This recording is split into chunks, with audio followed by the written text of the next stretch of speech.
करके हम उन्हीं से मोहब्बत करके दिन रात सनम रोते हैं।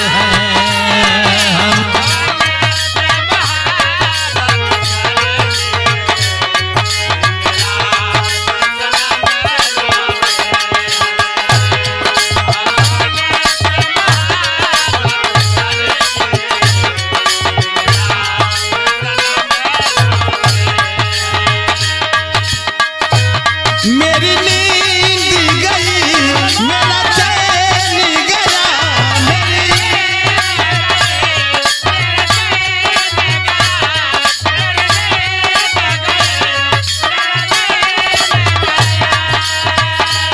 मेरी नींद गई, मेरा चैन गया और चैन से वो सोते हैं। हम उन्हीं से करके दिन रात सनम रोते हैं।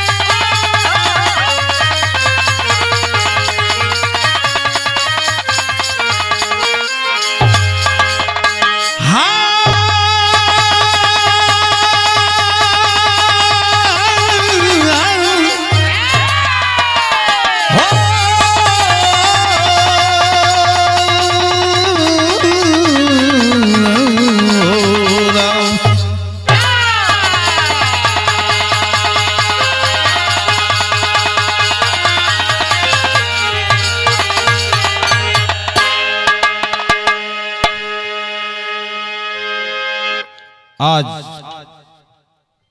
इस भीमपुरा के सरजमी पे हमारे सोनू भाई के देखरेख में एक छोटा सा सामाजिक चरित्र चित्रण का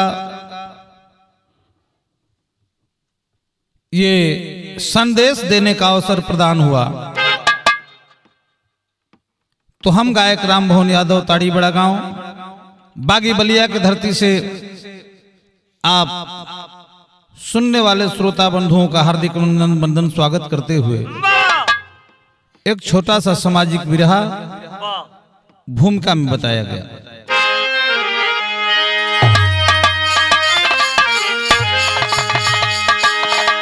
के त्याग बलिदान का बन के साक्षात मूरत, ए भाई जो सूरत पे सारे भुवन को लुभाती, हर सोनित ससीचा जो अपना चमन, सहक हर कष्ट अपना गृहस्थी बसाती। क्या है विधाता की लेखा लिखी, दिल में तूफान लिए नेक अरमा सजाती, सब कुछ लुटाती है जिसके लिए उसके हाथों है मरघट को पहुंचाई जाती।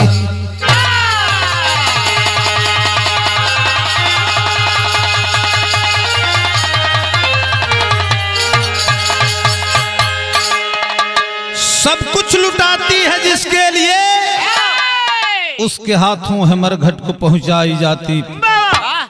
छोटा संदेश लेकिन मोटा संदेश। बिरहा का शुरुआत हो गई गजल में बताओल गिल बाबू।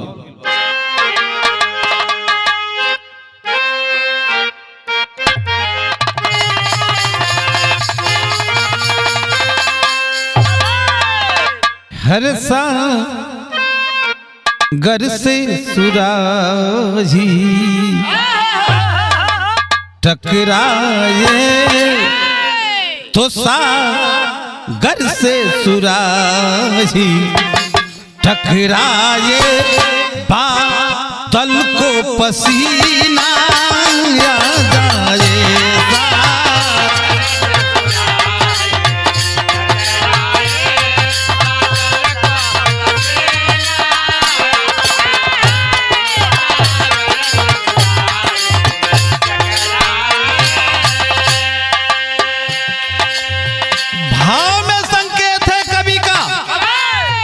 दुनिया नारियों से बनी है, नारी न होती नारी ना जाने लो। पाइप वाला भैया ना, न पाइप वाला नारी, न पणरोहा वाला नारी, न खेत में पानी भरा वाला नारी। ऊ नारी जकरा से हम पैदा बनी, आप पैदा बनी, सकल समाज पैदा बा। यही से बताओल गिल का हाना रियब ला कह लाती है, ना रियब ला कह लाती है, जिसमें ममता की धारा है ना।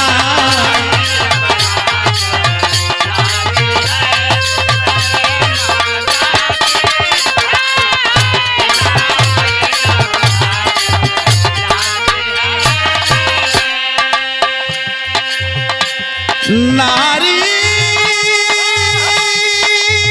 है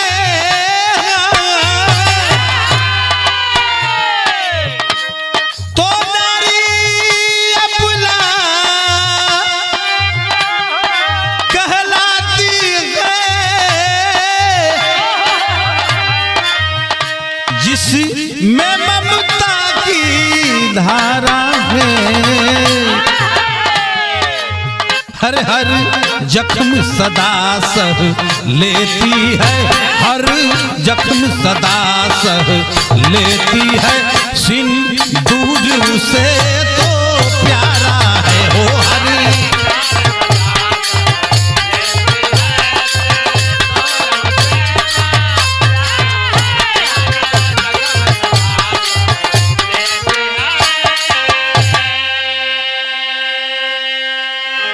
नारी अबला कहलाती है जिनमें ममता की धारा है, हर जख्म सदा सह लेती है, सिंदूर से तो प्यारा है।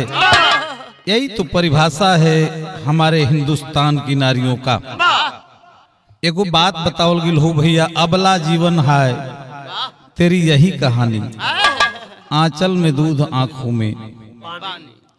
कहानी कैसन बा, कहाँ का कहानी, कैसन कहानी, सर में बताओ।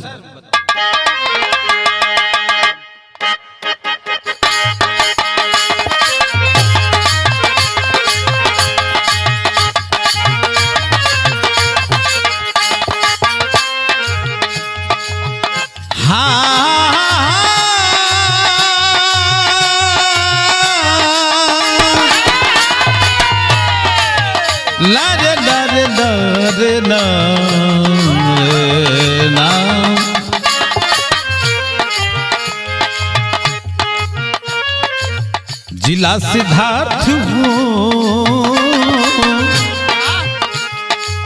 जिला सिद्धार्थ नगर सरजमी की बात सही,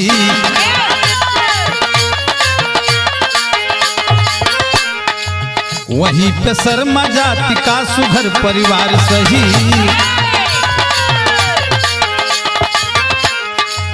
प्रमोद और सुरेश दोनों सगे भाई थे, शादी प्रमोद की सुंदर पाए लुगाई थे। समय का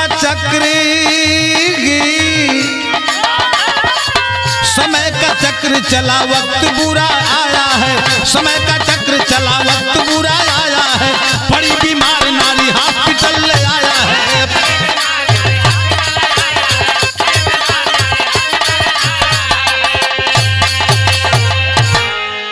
बात के समझ हो भैया, कहानी उस समय की मिलेगी। हमारे पूर्वांचल के उत्तरी छोर का जिला जो मगह में पड़ता है गोरखपुर, गोरखपुर के बाद महाराजगंज, महाराजगंज के बाद सिद्धार्थनगर जिला, जो हमारे स्वर्गीय धरती पुत्र मुलायम सिंह जब पहली बार मुख्यमंत्री बने तो उस नौगढ़ जगह को सिद्धार्थनगर का नाम रख करके जिला घोषित कर दिए। वही सिद्धार्थनगर जिला से 10 किलोमीटर की दूरी जोगियापुर गांव का रहे वाला दुई भाई, बड़का भैया का नाम प्रमोद, छोटका भैया का नाम सुरेश। माई बाबू के बचपने में साया सर से उठ गई हो बाबू। धीरे धीरे बड़ा भाई प्रमोद जवानी के दहलीज पे कदम रखता है। छोटा भाई पढ़ाई कर रहा है, बड़ा भाई मेहनत मजदूरी करके पढ़ा रहा है अपने छोटे भाई सुरेश को। समय बीते लगल, लोग हित मीत मिलके गांव जवार के पर पटीदार मिलके बड़का भैया प्रमोद के बियाह करा दिलो। जब बियाह करो बड़ी सुंदर दुल्हन आइल बा जोना का नाव गीता बताओल गई। समय बीते लगल है बाबू। धीरे धीरे दुल्हन को आए 4 साल हो गया और चौथे साल में वह दुल्हन गर्भवती होती है। गर्भावस्था में बच्चा पलने लगा। धीरे धीरे वो समय बीते लगल। जब 9वां महीना आयल बाबू तो देखा प्रसव पीड़ा सता रहा है प्रमोद की दुल्हन को। हुआ क्या मास्टर? गीत लग गया।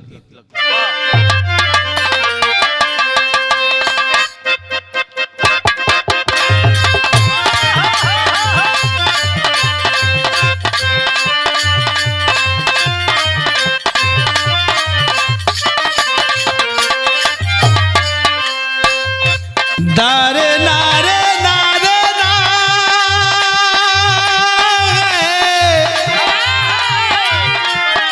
हो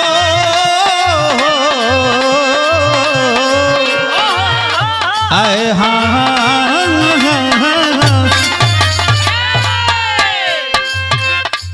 कोनो दुल्हन कोनो दुल्हा से कलश मास्टर, मैं प्यार करूं भरता भरता मंगवाई दे रे चोली रे समती। मैं प्यार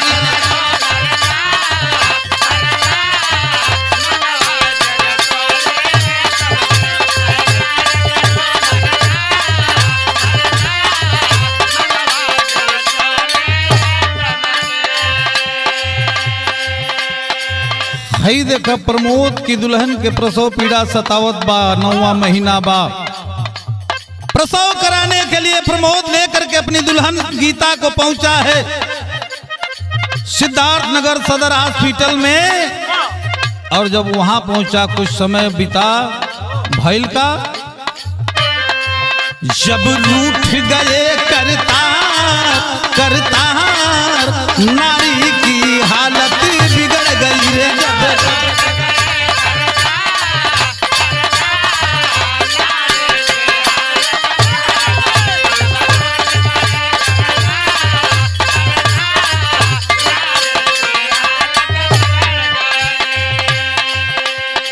दर्द के मारे रोती अभागन,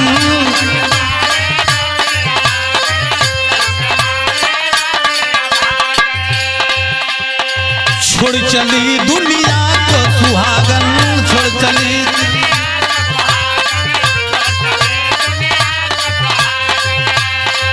प्रमोद हुआ लाचार लाचार नारी की हालत बिगड़ गई हो प्रमोद।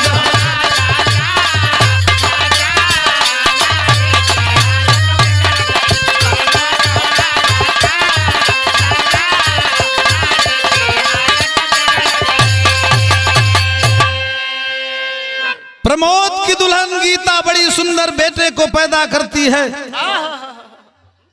कुछ समय के बाद प्रमोद की दुल्हन का हालत बिगड़ने लगा, तबीयत खराब होने लगी, ब्लीडिंग शुरू हो गया।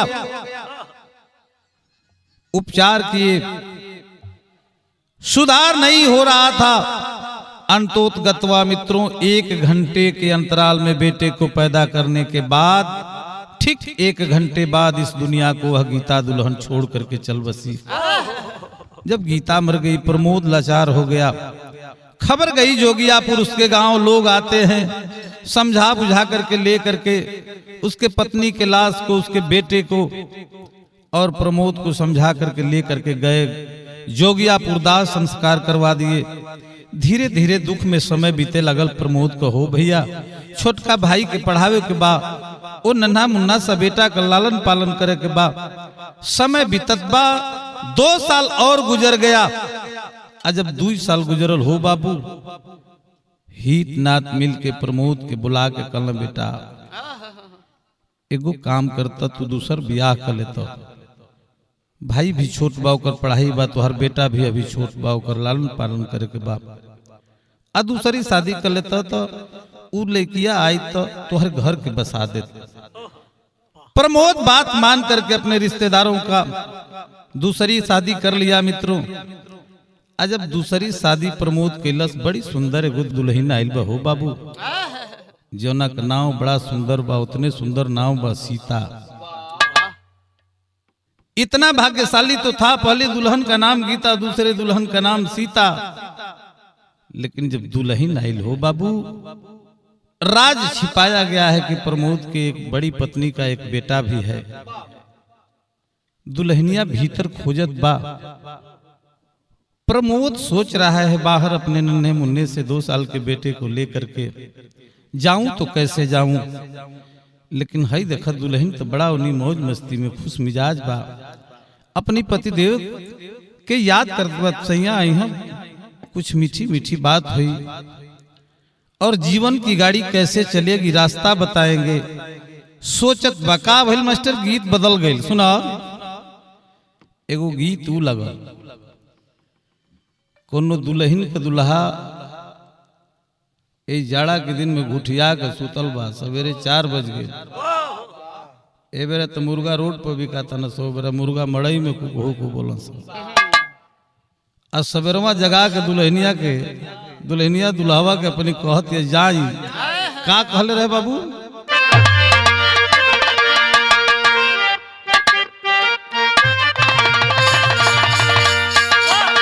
हारे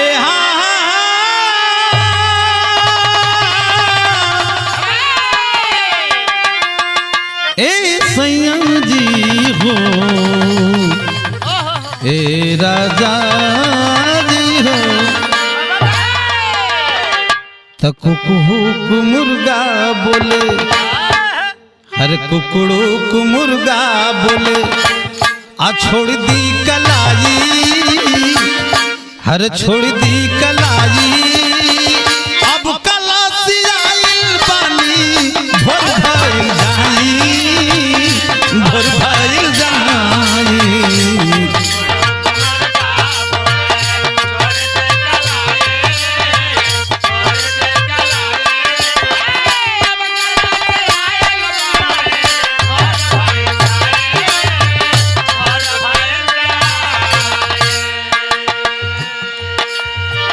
दुल्हन इंतजार में बैठी है। प्रमोद 9 बज गया, नहीं पहुंचा घर। 10 बज गया, अपने उस शयन कक्ष में नहीं पहुंचा।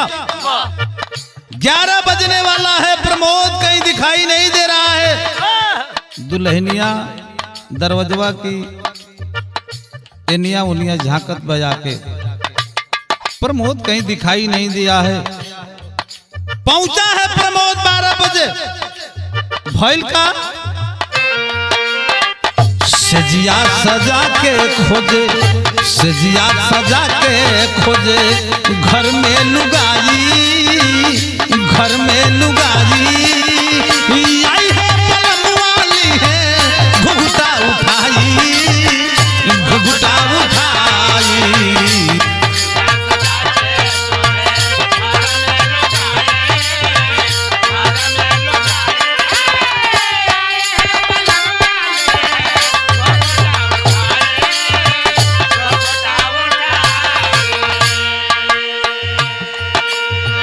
गोदिया में ले करो हर अपना लाला नावा।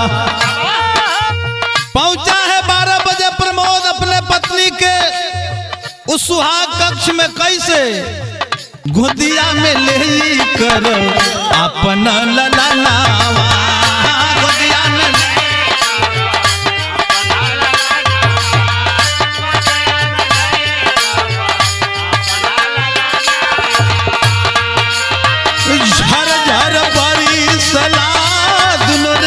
नवा हो, दुनो रे नया नवा, झर झर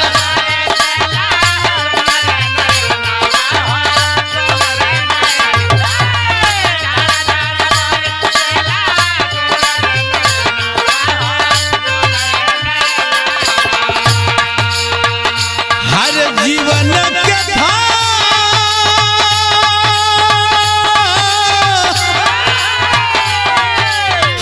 जीवन के थतिया जीवन के थतिया जीवन के थतिया के जीवन के थतिया के रखिया जोगाई रखिया जोगाई जाई है बलम वाली है घुघुटा उठाई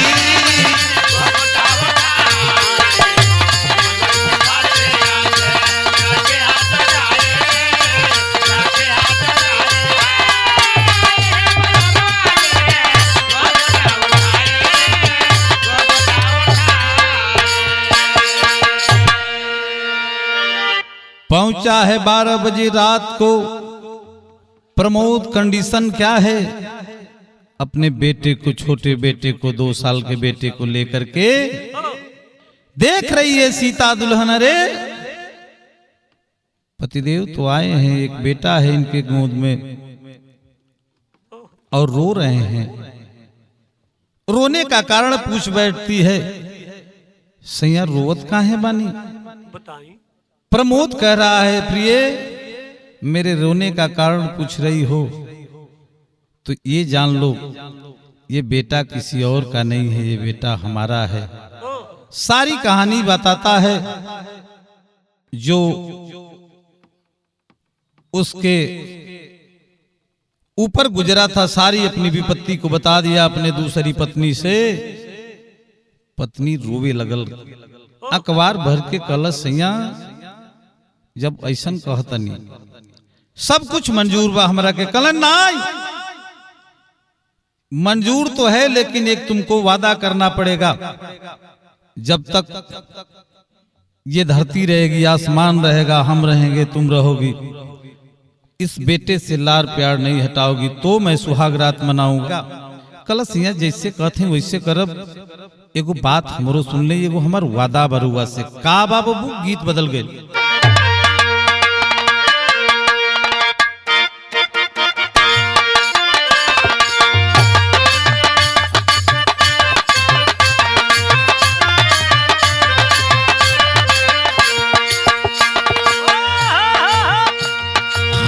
रतिया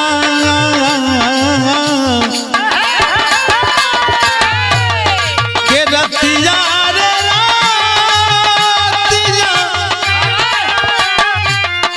रतिया ये मास्टर साहब रतिया बलमुआ दिहुए गारी तरकारी खाती रतिया।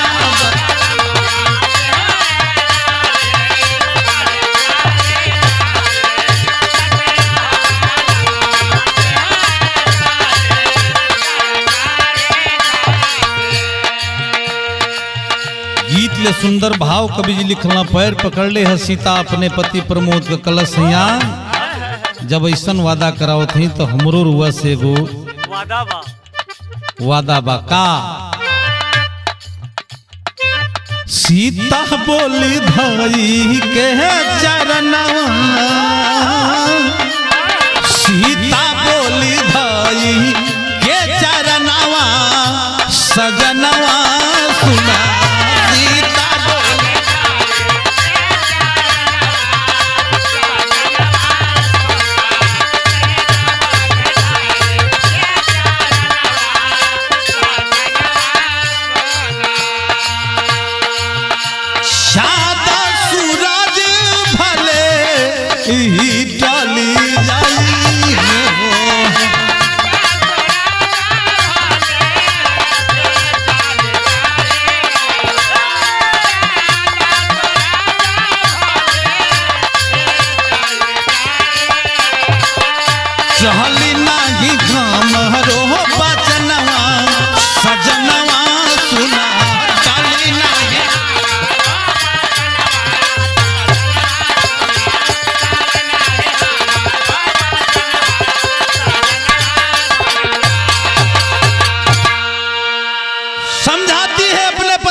जैसे कहती वैसे करब, भले ही सूर्य पूरब के बजाय पश्चिम से उग जाएगा, लेकिन मैं अपने वचनों से डिग नहीं सकती हूँ, टूट नहीं सकती हूँ।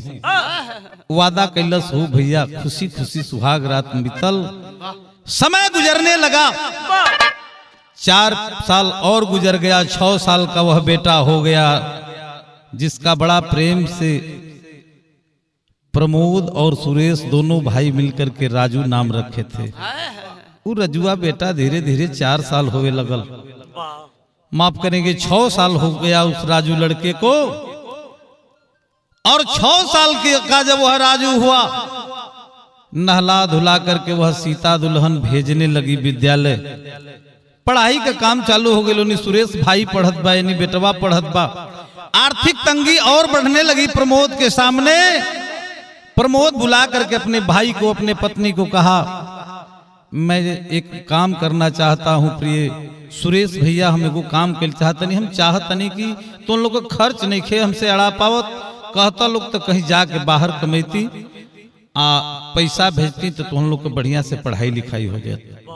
सीता हाथ जोड़ के कहल, सैया जैसे आप कहती वैसे करी, हमरा के कोनो इतराज ना बा।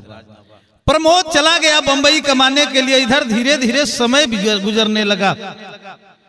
नित्य का काम बा अपनी बेटवा राजू के नहला धुला के काखी में झोरा पटरी टांग के भेजत बा स्कूले। उस सुरेश भाई पढ़े जात बा।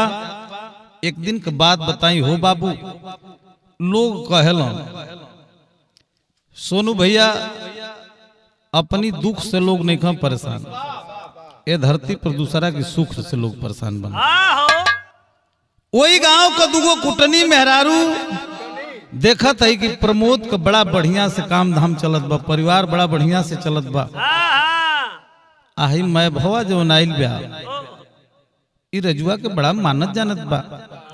अजय यह कर लड़का हो जाए तो यह कर से दुलार प्यार हटा दे। एक दिन राजू पढ़ के आवत बा, नजर पड़ल बा कुटनीन को राजू बेटवा पर। बुला के समझावत है, का समझौली रजुआ के बहकौली, गीत बदल गए।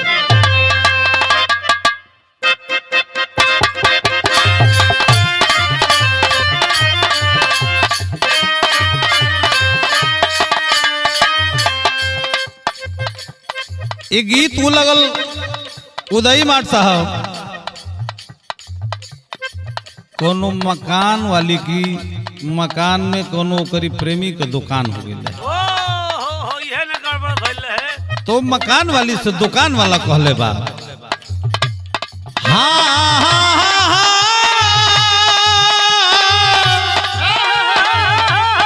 एक हमारी प्यारी हो,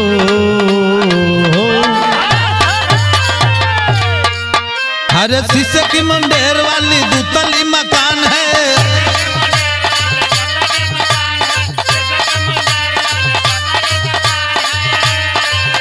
अब तेरे उस मकान में तो मेरी भी दुकान है।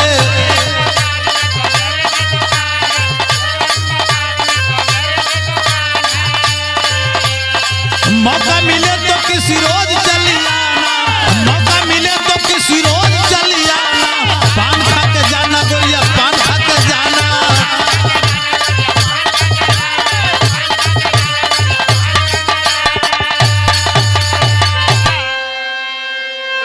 दोनों मेहरारू वो कुटनी बोलौले है राजू बेटवा के, समझाओ थे राजू, अरे बड़ा बना ठना के जालो, जौन माई तोरा के इतना जानतिया ओकरी बारे में जाने ले ना। दादी हम ना जानी ना, आज जान ले, उ तोर माई न बा, ओकरी तन से तू न बड़े, तोर मतारी ना है, तोर मैभा मतारी है, दूसरी मतारी है। आज यदि ओकर बेटा पैदा हो जाए बेटा न, वो दिने तोरी पर से जितना प्यार है, जितना पहिरत रहे निमन निमन, मैं फैशन तोर माटी में मिल जाएगी। बान की तरह लागल बात हो करे जा में बाबू, का भाई अरे गौवा नगरिया के नारी समझावे,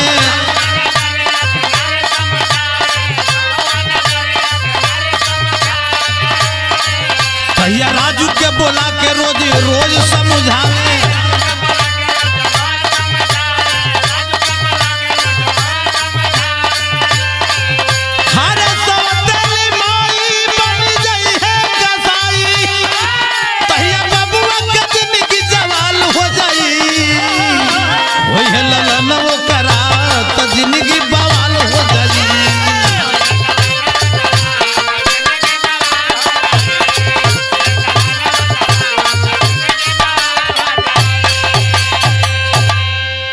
कली से बेटा जेकरा के माई बुझले उ तोर माई न बाप आ जितना फैशन करता रहे मैं फैशन में टा जाई बेटा मायूस हो गया। वहीं से जिंदगी में जितनी उसकी लहर दौड़ रही थी मित्रों वह लहर थमने लगी। कष्ट में वह बेटा चला है राजू वहां से और घर पहुंचा है। दुआरी पर बैठ के धर्म कमाई सीता इंतजार करते बेटवा हमारा अबले ना आई। देखलस राजू बेटा के चला ठीक भाई आई तो बोलत बा बेटा कहां रुक गई इतना देर ले। कुछ बोलने को तैयार नहीं है, प्रवेश करना चाहता है घर में। पकड़ लेलस माई भर अकवारी धर्म को सीता हो रोवे कलस बेटा नाराज बड़ा का कोनो कुछ कह दिलस का तोरा के कोनो मरलस तो नहीं लइका। बेटवा की आंखी से राजू के आंख से आंसू गिरे लगल हो बाबू। ढबढबा गई ठोपे ठोपे आंस गिरत बा। बेटवा के गोदी में उ धर्म के मतारी सीता लेके बैठल बा। रोते बेटा एगो बात कहलस माई से कहलस माई हमके क्यों मारल ना, हमके कोनो परेशानी ना बा, एगो बात हमके कष्ट बा। का कहत बा मास्टर साहब विदेशिया लगल।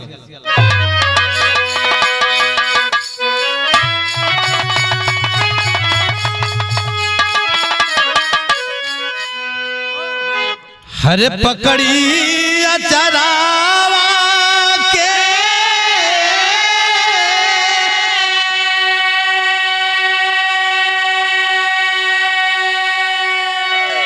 भैया पूछला लाला हो हरे हमके बताई दा कारण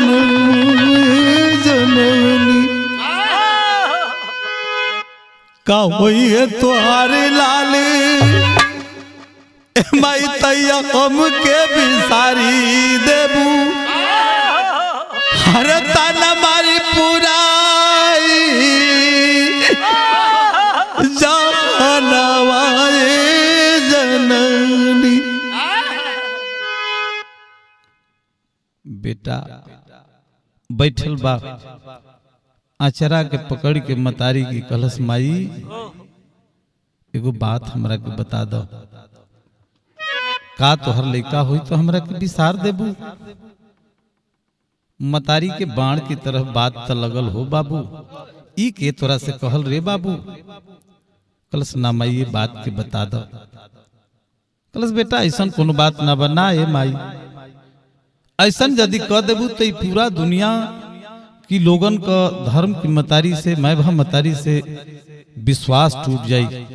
कलश ना बेटा ना ऐसा बात ना बा, तू चल पहले खाना खो। समझावे लगल ले के भीतर चलल। का भइल मास्टर तैया बचवा के बात सुनी आए भैया फाट गईली छतिया हो। हर झर झर बरी सैला एक दूनो रे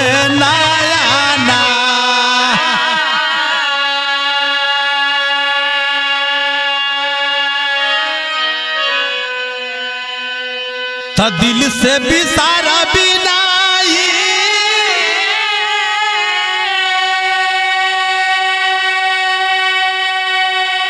लाल गम तहारा के हर लखी ममता के रोवे धरती रे गाना।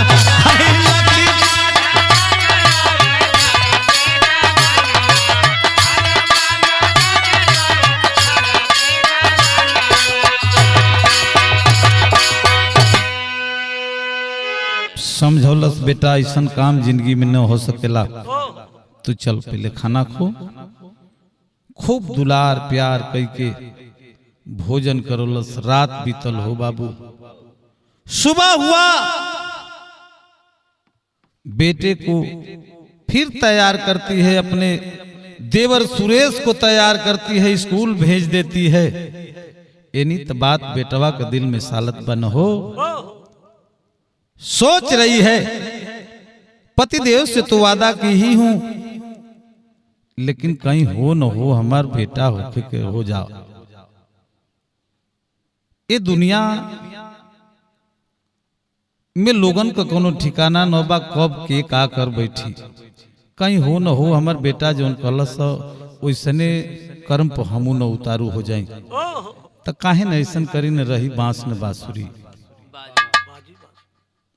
बेटा चला गया विद्यालय, देवर चला गया विद्यालय, अपनो तैयार होइल हो बाबू। नहा धो करके कपड़ा पहनती है, घर से निकल गई। आज जब निकलल तो कहाँ चलल मास्टर, गीत बदल गई।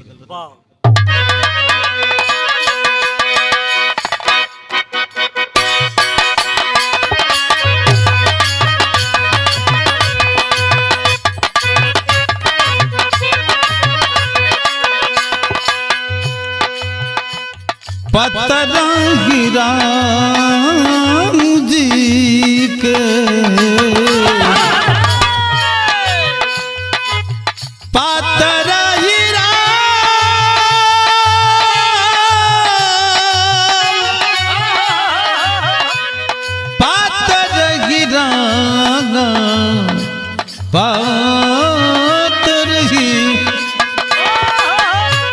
पतरंगी राम जी के पहतरी बा कमरिया रे रामा। पतरंगी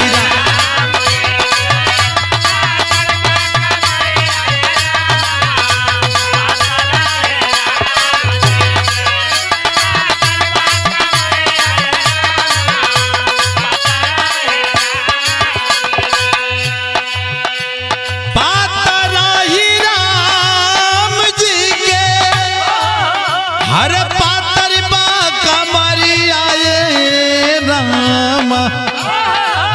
छोटी छोटी हाथवा में, छोटी छोटी हाथवा में सोहेला धनुहिया ये रामा।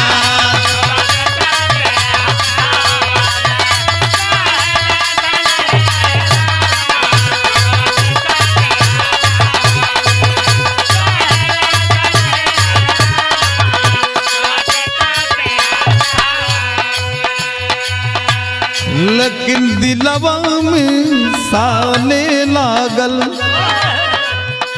दिलवा में साले लागल, बेटा वाली बतिया ये बाबू। दिलवा में साले लागल,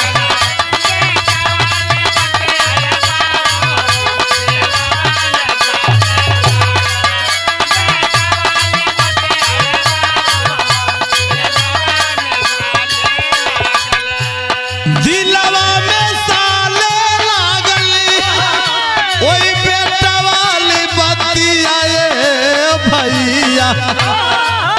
जाके न सबंदियर, जाके न सबंदी कर वहवलसिया बतिया ये बाबू।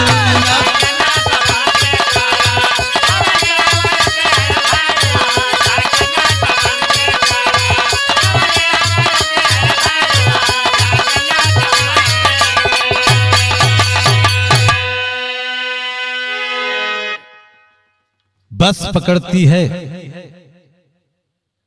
नहीं गई सिद्धार्थनगर अपने जिला सामुदायिक केंद्र पे, सीधा डायरेक्ट पहुंच गई गोरखपुर मेडिकल कॉलेज।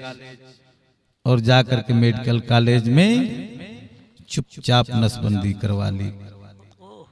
नसबंदी करवा के धीरे से घरे आ गई हो बाबू। धीरे धीरे समय गुजरल बाबू, प्रमोद घर पे नहीं है। 8-9 महीना गुजर गया।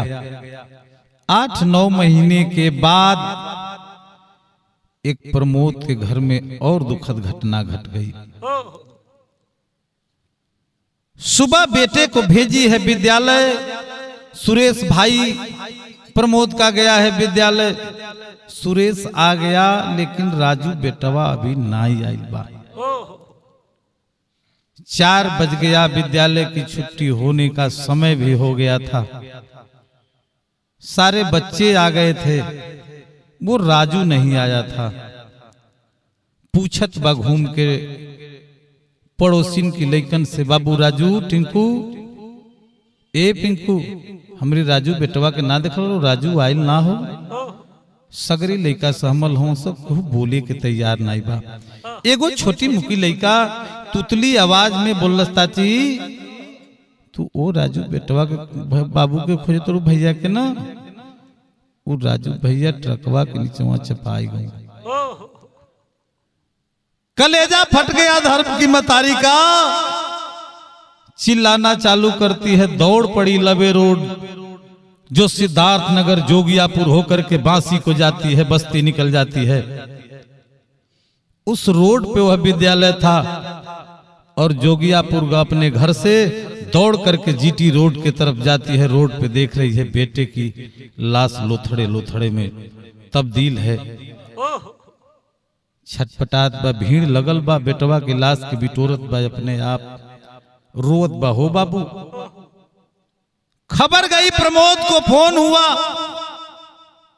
प्रमोद भाई तुम्हारे घर ऐसी ऐसी घटना हो गई है। उधर से प्रमोद कहा मैं कर क्या सकता हूं नहीं घर पे। ऐसा कर लो भैया, जौन होखे के बाद तौन हो गई। समझा बुझा के सुरेश के और सीता के बेटा के दाह संस्कार कर दिया जाओ। पोस्टमार्टम में लाश गई, दाह संस्कार तो हो गया। प्रमोद 4-5 दिन के बाद घर आता है। दुखद में समय बीते लगल, दुखे दुखे हो बाबू। 1 साल और गुजर गया। प्रमोद घर पे ही रहने लगा। एक दिन सूतल बा प्रमोद घरे हो बाबू, रात की समय सीता की लगे। अब भाई सुरेश पढ़त बा, एकरी प्रमोद की दिमाग में एगो खुरा फात आ गई। का आयल मास्टर फिर विदेशिया लगल।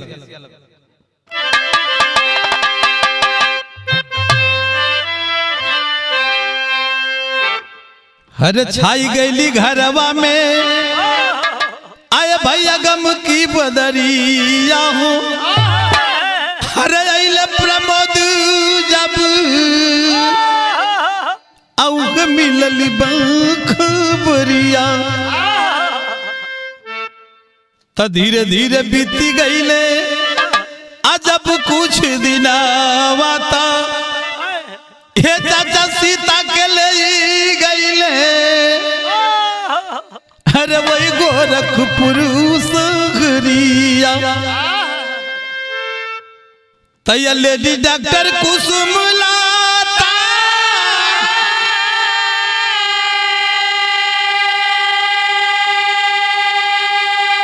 हरे भेदव पतुई दिहली। हे बाबू अगिया लगल बरतैया, ओकरा दिल के रे भीतरिया।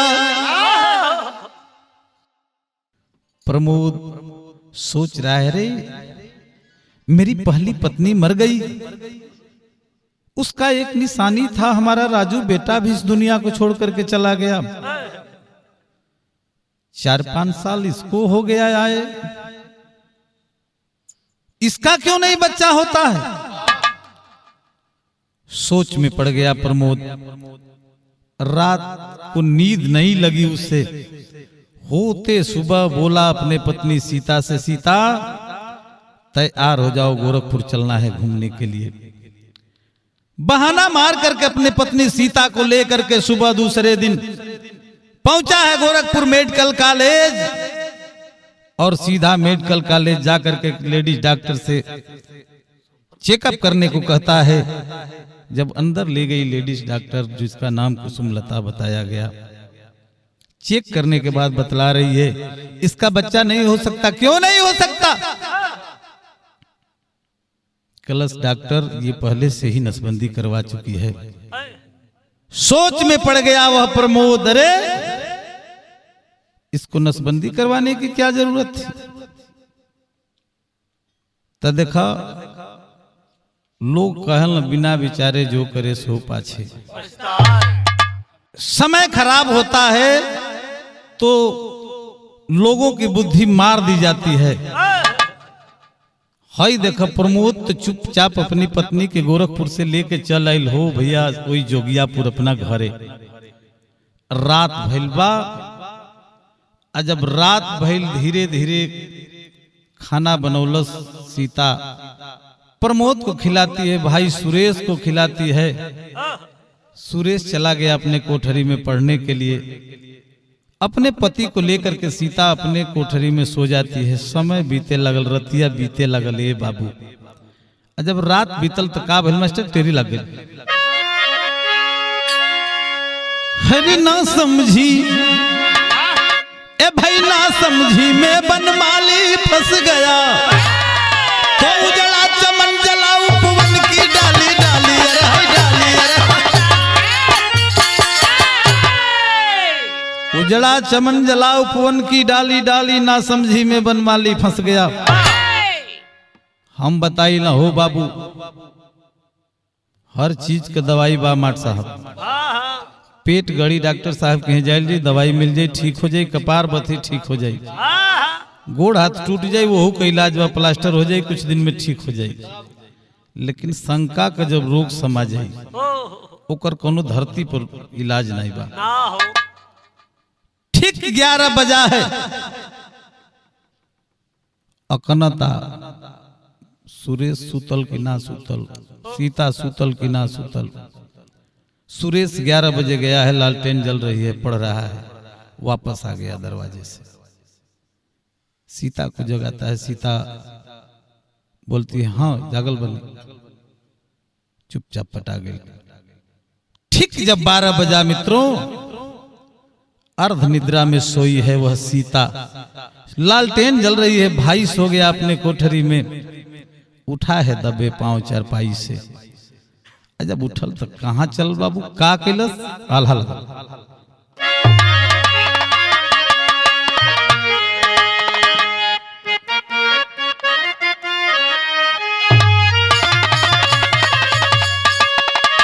ए भैया शंका के दवाई हो,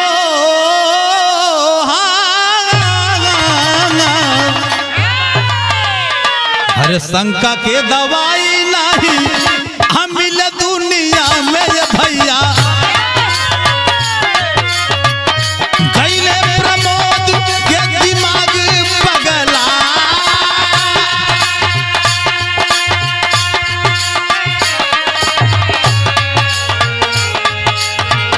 बारह बजे रतिया रे, 12 बजे रतिया में लइका कटरिया चाचा। गई वही सुरेश कोठरिये में,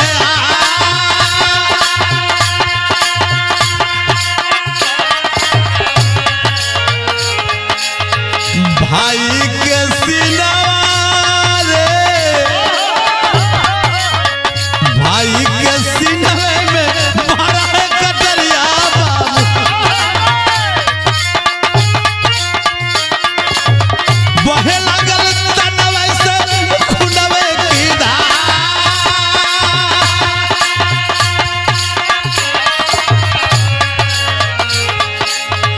छोड़ी के पिजड़वा है गनवा तब पराई रे गईले।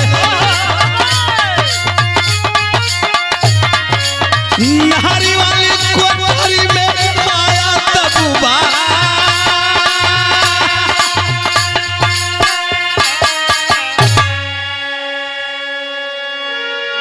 उठा है दबे पांव चारपाई से, कटार निकाला अलमारी से, ले करके पहुंच गया भाई सुरेश की कोठरी में। सोया है भाई अर्ध निद्रा में, लालटेन जल रही है, किताब उघारल बा। एकाएक ले जाकर के अपने भाई सुरेश के सीने में कटार भोंक दिया। खून का फवारा बहने लगा। भाई सुरेश तड़फड़ा करके कुछ बोल नहीं पाया, इस दुनिया को छोड़कर चला गया। निकला है वहां से दबे पांव वापस। जब वापस चलल तो कहां पहुंचल मास्टर? किनारी वाली कोठरी में आया तबुबा,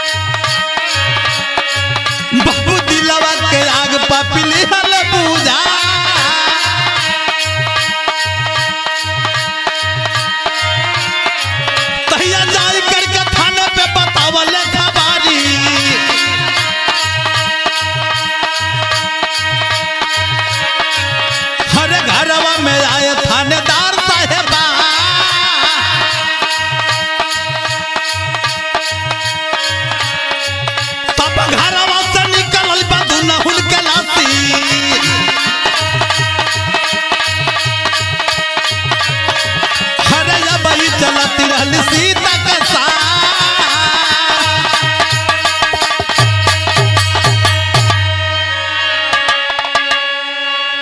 तो हॉस्पिटल ले आए अरे थानेदार ते ही छनवा कि करे लगे डॉक्टर नारी के उपचार बाबू करे।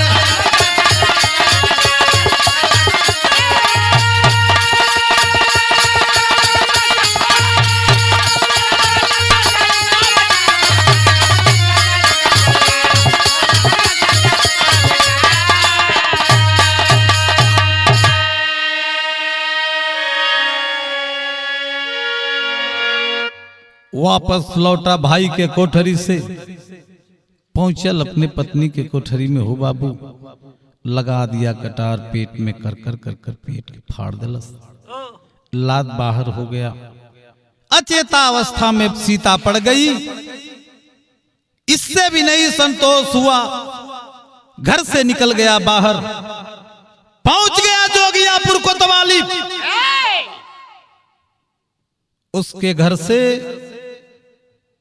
1 किलोमीटर की दूरी पे कोतवाली है। जे भाई गई हुई सिद्धार्थ नगर से बांसी वाला रोड पकड़ के जोगियापुर पड़ता है कोतवाली। सिद्धार्थ नगर की कोतवाली 10 किलोमीटर जिले से है। जोगियापुर गया कोतवाली पे, संतरी खड़ा है भल्ला लेकर के, अपना राइफल हथियार लेकर के। वहां आवाज दिया, सर मुझे गिरफ्तार किया जाए, मैं 2-2 कत्ल करके आ रहा हूं। संतरी कलश, अरे लोग जुर्म करते हैं, भगते हैं, ये कैसा मुजरिम है? कह रहा है कि 2-2 कत्ल करके आ रहा हूं। पागल तो नहीं है? नहीं सर मैं पागल नहीं हूं। न विश्वास हो तो चल के देख लिया जाए। पहुंचा वह कोतवाल के पास संतरी, जाके कहा सर ऐसी ऐसी बात है, लेकर के हमराइयों को अपने साथियों को कोतवाल साहब पहुंचते हैं जोगियापुर उसके घर। पड़ोस के लोगों को जब जगाए, उन दोनों को निकाला गया तो भाई सुरेश इस दुनिया को तो छोड़ करके चल बसा था। सीता की अभी सांस चल रही थी। एम्बुलेंस मंगवाया, कोतवाल कहा इसे हॉस्पिटल पहुंचाया जाए। हॉस्पिटल पहुंचल हो भैया, इलाज चले लगल और गिरफ्तार कर लिए कोतवाल उस प्रमोद को। जब होश में आती है सीता, कोतवाल बयान लेना चाहता है। चारों तरफ नजर दौड़ा के सीता देखत ब्या, कहीं हमारे पति नहीं दिखाई दे रहे हैं। कोतवाल साहब पूछे कैसे तुम्हारे साथ घटना घटा, कौन घटाया ऐसा घोर अन्याय, घोर पाप किसने किया तुम्हारे साथ? कलश साहब कुछ पूछला से पहले एगो काम कर देती तो बड़ा बढ़िया हो। कल का? कलश साहब हमारी पति देव के तनी हमारी सामने ले आ दीजिए, कहीं दिखात नहीं बना। आदेश किया। कोतवाल प्रमोद जब सामने आता है, एक बात कहती है वह सीता दुल्हन, रोई रोई के एगो बात कहलस। ए बाबू का कहलस? बिरहा के अंतिम लाइन में,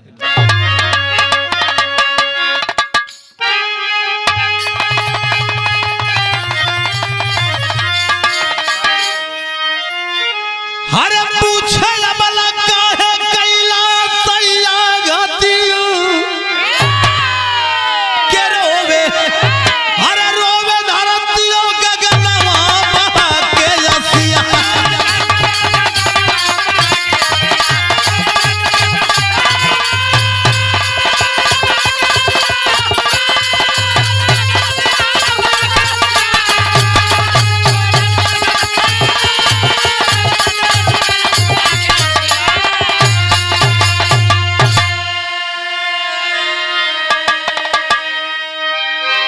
प्रमोद जब आया सामने, रोती हुई वह सीता पूछ पड़ती है अपने पति से, सैया कौन गलती के ले रनी हमरा संगे ऐसन कर दिला, अपने भाई के मार दिला। कुछ बोलने को तैयार नहीं है प्रमोद, एक टक ठक मरले बा खड़ा बा। 5 मिनट बीत गया, जब कुछ नहीं बोला तो वह सीता दुल्हन स्वयं बोलना चालू करती है, सैया एक हाथी मार दिला ना, हम नसबंदी काहे करौली, कहीं हो न हो हमरी भाई से कर अवैध संबंध त नाई बा, एकरी खातिर त नसबंदी ना करा देलस ना सैया ना। ओ दिन के याद करी जौना दिने हमरा से वादा रुआ करौली कि हमरी बेटा से दुलार प्यार ना हटेबू, ओकरी खातिर नसबंदी करौली। राउर भाई त लक्ष्मण जैसे पवित्र रहला वैसे सुरेश पवित्र हम, और राउर ई दुल्हन जैसे सीता पवित्र रही वैसे पवित्र हैं हम। इतने कहते कहते भइल का बाबू,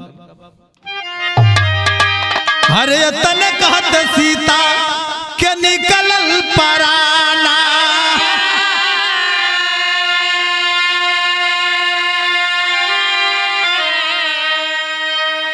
आज अंखेल प्रमोद भारी भइल गलाना।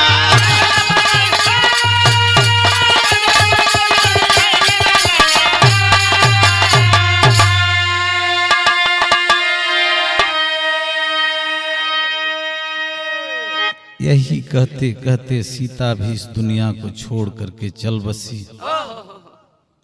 यही से कहल जाला हो बाबू, बिना विचारे जो करे सो पाछे।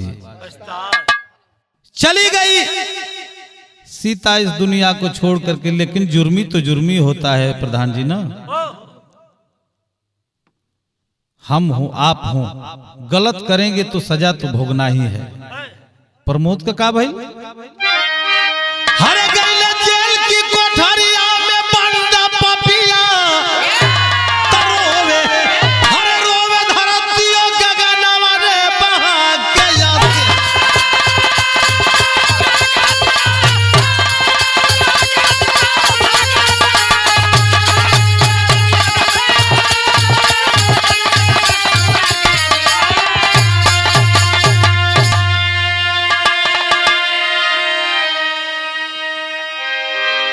आज भी वह प्रमोद सिद्धार्थ नगर जिला कारागार में बंद है।